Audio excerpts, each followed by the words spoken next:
Okay, guys. This is the first one back here in a couple weeks. So, for those of you that have been watching, I appreciate it, and I hope it's helping you out. Um, I have kind of been going back and forth with how I want to make this something that's going to get more use for more people. But for right now, we'll just keep rocking and rolling. So, I'm actually going to put Algebra 1 and 2 on the same video this week, just to try to save time and a little bit of space on my computer. So uh, if you're in Algebra 1, and another reason I'm doing this is because we're kind of doing some of the same stuff, so it shouldn't be too bad.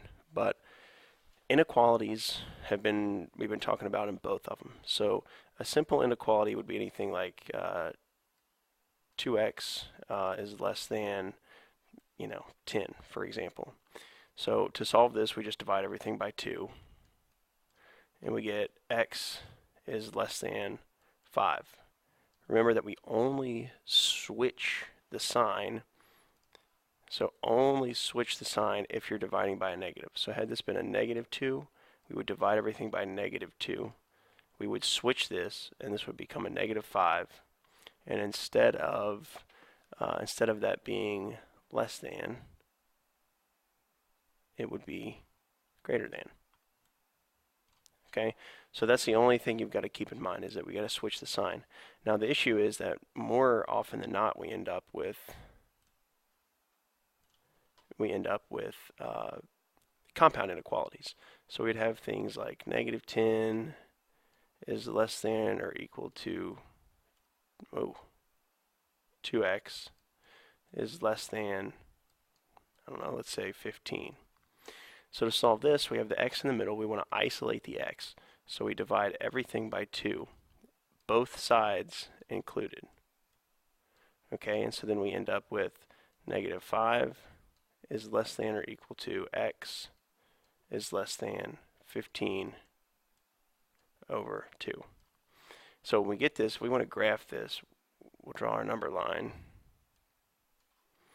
And then we'll come in here and we'll have a point at -5.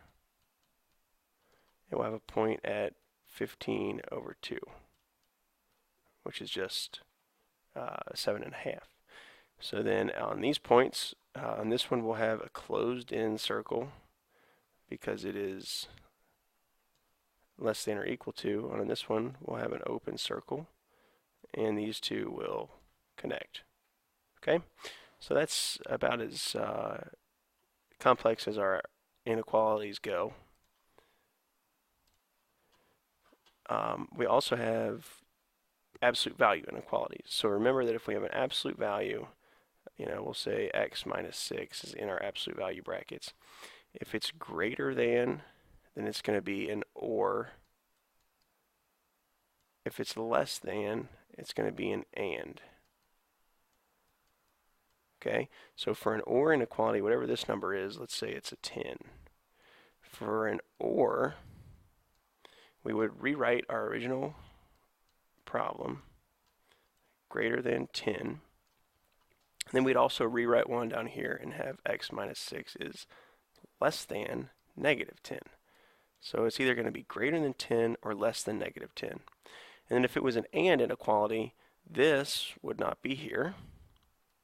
We would not have this, and we would basically, let's see, so this sign would be less than, maybe, this sign would be less than. We're going to repeat that sign over here. We're going to bring this 10 over, and we're going to make it negative. And then we just solve it by adding 6 to everything. Okay, so that's how we're going to solve absolute value. So just remember, if it's greater than, it'll be or. If it's less than, it'll be and. Okay, so that is pretty much going to be Algebra 1. Algebra 2, you guys are graphing lines, given many representations, and solving for x and y intercepts, and for things like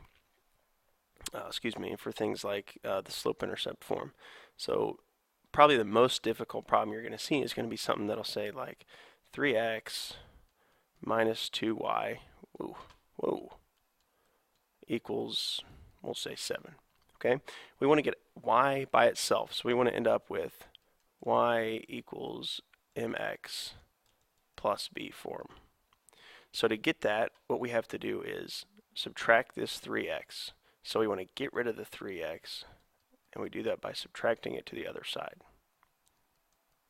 So now we're going to have negative 2y equals negative 3x, negative 3x plus 7. We divide everything by negative 2 and then includes the entire other side.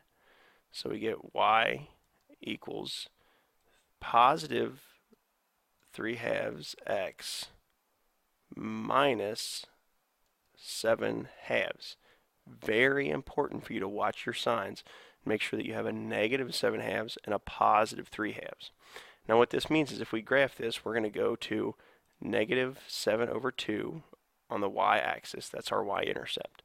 Okay, and then for our slope is going to be positive 3/2. So we're going to go up 3 to the right 2. So we'll go up 3 to the right 2 to graph this line. Now if I said to find the intercepts, all you would do is replace this x with a 0,